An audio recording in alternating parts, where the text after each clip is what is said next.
That is where expectation doesn't match the reality, or reality doesn't match the expectation, or the achievement doesn't match the potential. Bangladesh in 2025 has generated $1.7 billion of FDI. But at the same year, Indonesia did more than 21 billion, Vietnam more than 20 billion, and a smaller economy, Cambodia, did more than $5 billion. The FDI performance does not also commensurate with our economic strength or the growth of the economy. For Bangladesh, the FDI to GDP ratio stands at around 0.3%. For Vietnam, it's more than 4%. For India and Pakistan, it's around 0.7%. And this performance comes at a time when geopolitics is fast reshaping the global trade and investment landscape. According to UNCTAD, 76% of the global enterprises feel that geopolitics will be the most important determinant for their FDI decisions going forward, more than economic slowdown or growth, more than climate agenda, and so on. And the geopolitics-led opportunities and risks are aplenty. We see China's U.S. import from China going down, and at the same time, U.S. import from Vietnam going up. We also see the trade policy risks around the world in 2025 has gone up by 7.5 times, 750% in comparison to 2020. And this is important for Bangladesh, as Bangladesh will have to continue leverage the power of global markets. East Asia, which is seen as a miracle in economic growth in the last couple of decades, is now seeing dwindling share of FDI, 12% drop in year 2025. Now, what is holding us back? We have the strengths, we have the clear needs and opportunities through the global shifts as well. But what holds us back are two groups of factors. The first factor, which I feel is the most important one, is the competitiveness gap or competitiveness differential between Bangladesh vis-a-vis our peer economies in South Asia as well as in the East Asia. FDI is a competition. FDI is highly competitive. Investors compare countries and their efficiency for investment framework. They don't compare intention or intents. So increasingly, they are looking for efficiency, predictability, and confidence. And that's where several competitiveness measures indicates that Bangladesh has major room for improvement on the logistics and the trade side. If we look at the Container Port Performance Index by S&P and the World Bank, our Chattogram port stands at 356th. Indonesia's Tanjung Priok is 103rd. Vietnam's Haiphong is 30th, and India's Mundra is 25th. If we look at the Logistics Performance Index, which looks at border clearance, customs regulation, logistics infrastructure, we are ranked 88, far behind our competing countries. And OECD trade facilitation indicators, which look at complexity, documents, time, cost of trade, our scores are 50% on an average lower than our peer economies. Market and regulatory environment, slightly dated, but it stands as a good reference point worldwide. The Global Competitiveness Index by World Economic Forum, 104th Bangladesh. And we can see how our peer economies, competing economies, are stacked. The Be Ready, the Business Ready by the World Bank, which is replacing the Doing Business, the globally famous Doing Business ranking. Our scores in the regulatory framework or regulatory environment is about 20% lower than our competing economies. Capabilities and innovation, economic complexity index, which looks at how well countries can diversify its production of goods and services. We are ranked 122nd, and all our peer economies who are competing for the same dollar of FDI that we are stacked way above us. So if we have, the report makes an assessment across 6 categories of investment climate parameters. trade, logistics and trade facilitation, investor protection and regulatory governance, trade integration and FTA, free trade agreement networks, incentives and tax regimes. Bangladesh, as you see, have got at least 5 areas to move from weak category to gradually strong category. And our competitor, Vietnam, for example, is showing 5 greens or 5 strongs as against our 5 weak points. Now, there are issues in the local investment climate as well. Energy. Madam President from FICCI mentioned that 1100 MMCF per day gas supply needs to improve in order for industry, power and small businesses to get the necessary energy. 32% non-performing loan, less than 10% of market cap in the capital market deprives Bangladesh from the growth capital that is required. Logistics tax, high effective tax incident. It is a great gesture by the government in the last budget approved in June. It has given a 5-year predictability, something investors around this room and around the country have been asking for, but we still have very complex and high tax incidents on investors. 23 agencies, 150 services. BIDA is making effort to integrate. However, there remains many more, which creates red tape opportunities. Now, how do we move towards the $15 billion vision? Bangladesh's constraints are well understood and increasingly actionable. Removing these barriers possess one of the greatest opportunities of time for Bangladesh to move along the economic ladder. And what is good is that all of these improvements that we have just seen are completely within our control. All Bangladesh needs to do is be more systematic, strategic, and be driven by structured processes, vision, and policies. So we have a number of investment climate improvement efforts, deregulation efforts, but what will be good in line with other countries who have done that, Malaysia, Brunei, Thailand, Vietnam, put together systematic reform, monitoring, coordination, and implementation measures. For example, FDI or Investment Coordination Council, dedicated reform team, not committees, reform teams, clear institutional role and accountability. Going beyond business as usual approach, that's no longer what got us here in the 4.5 decades, is not going to get us to the next level. We need to be more strategic, smarter, and that's where we need to introduce improvement efforts for global rankings. Those indicators I have shown, or global ratings position by Bangladesh, which greatly influence foreign investors around the world. We now have a great tailwind, advantageous geopolitical position. Bangladesh must take advantage of this favorable geopolitical position. We have a Japan EPA, we have a US trade deal. There are great opportunities offered by both, and we must be able to take advantage of these geopolitical tailwinds. And systematic vision, I think the BNP manifesto provides a great structured vision, but more is needed, like a national investment policy, national investment law, and many other structured areas such as that one. Now, reforms, I'll finish in next 1.5 minutes. The reforms we undertake today is going to give us the dividends tomorrow.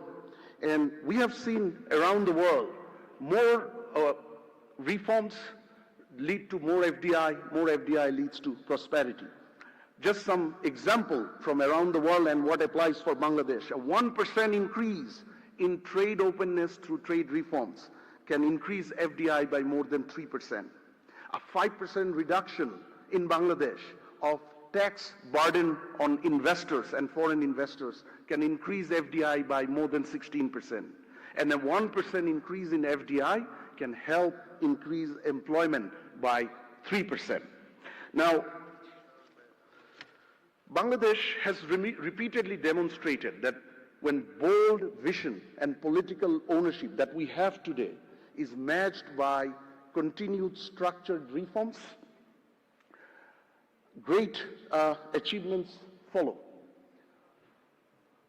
The BNP has rolled out and very inspiring manifesto since very inspiring motto since February, which the audio visual showed, Shobar Age Bangladesh.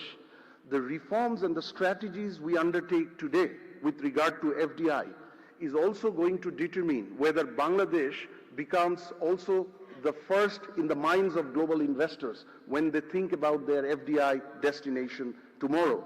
Globally, we have seen FDI is like a sensitive, care-looking child. It goes where it feels safe and it stays where it is treated well. And overall, investment follows confidence and prosperity follows investment. Honorable Prime Minister, ladies and gentlemen, thank you very much for your kind and patient hearing.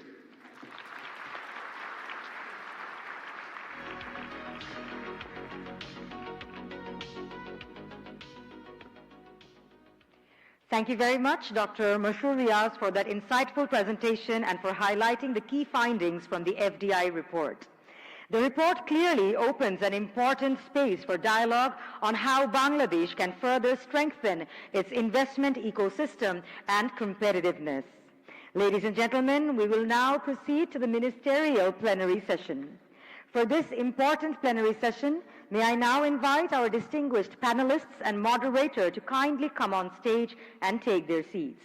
Our distinguished panelists are Mr. Rehan Asif Asad, Advisor to the Honorable Prime Minister, Post, Telecommunication and IT, Mr. Khondokar Abdul Muqtadir MP, Honorable Minister for Commerce, Industries, Textile and Jute, Dr. Rashid Al Mahmoud Titumir, Advisor to the Honorable Prime Minister on the Ministry of Finance and the Ministry of Planning, Mr. Chaudhry Ashik Mahmood bin Haroon, Executive Chairman of BIDA and DESA, Mr. Tanvir Ghani, Special Assistant to the Honorable Prime Minister for Investment and Capital Markets. This session will be moderated by Dr. Mahdi Amin, Advisor and Spokesperson of the Prime Minister's Office. Requesting Dr. Mahdi Amin to take all the distinguished panelists and come on stage.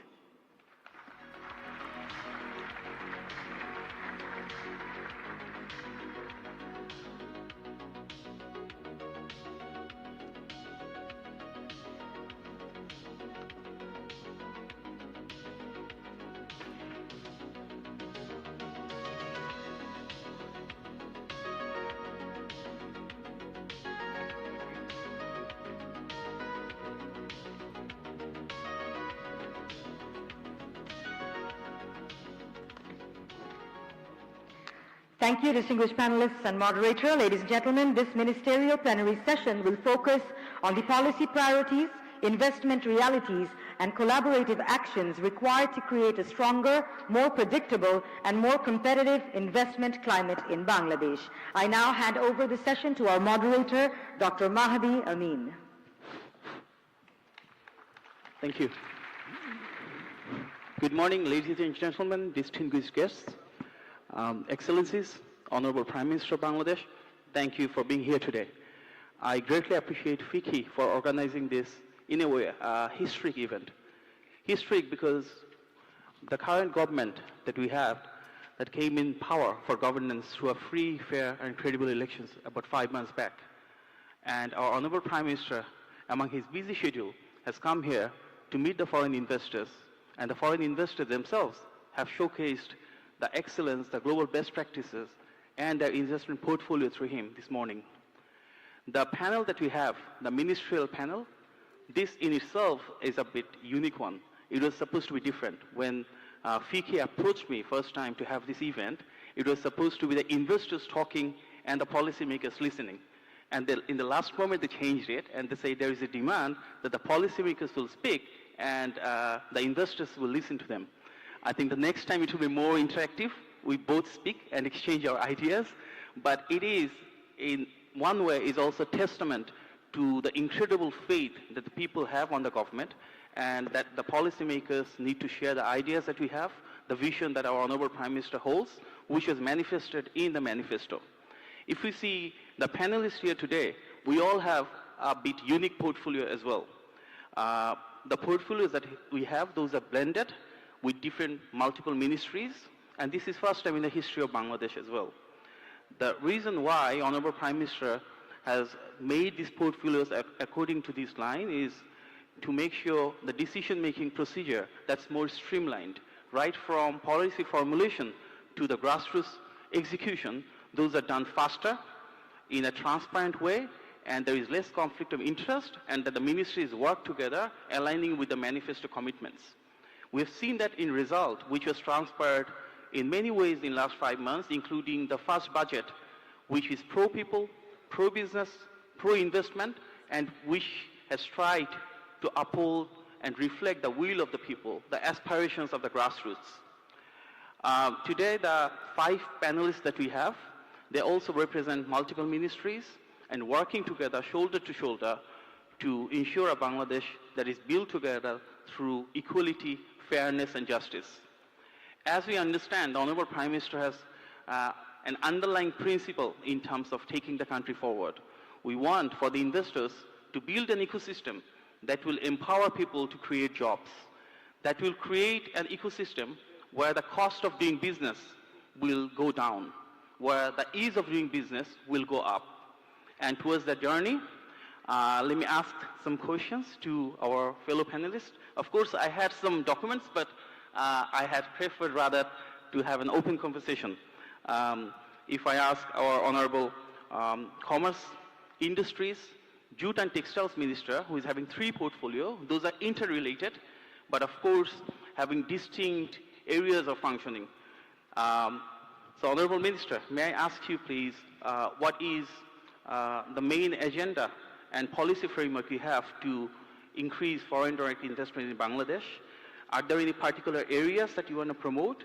And what are the policies that will attract investors to invest in Bangladesh as opposed to the competing countries? Thank you, Honorable Advisor. I'm a little bit uncomfortable because Mashurias gave a huge presentation and most of the columns on the red under the Bangladesh was marked by the red color. I feel a little bit hostage in front of a very distinguished audience. We have assumed the responsibility under the leadership of our Prime Minister, who is sitting right here. We have admitted these challenges, accepted these challenges. And the pivotal challenge we have in hand is to convert this territory, this country, into an investable one, to create appeal to attract investment, not only foreign investment and both direct and domestic investment. We have quite a few agendas. First of all, we are going to create an easiness for the investors by simplifying all the processes that has been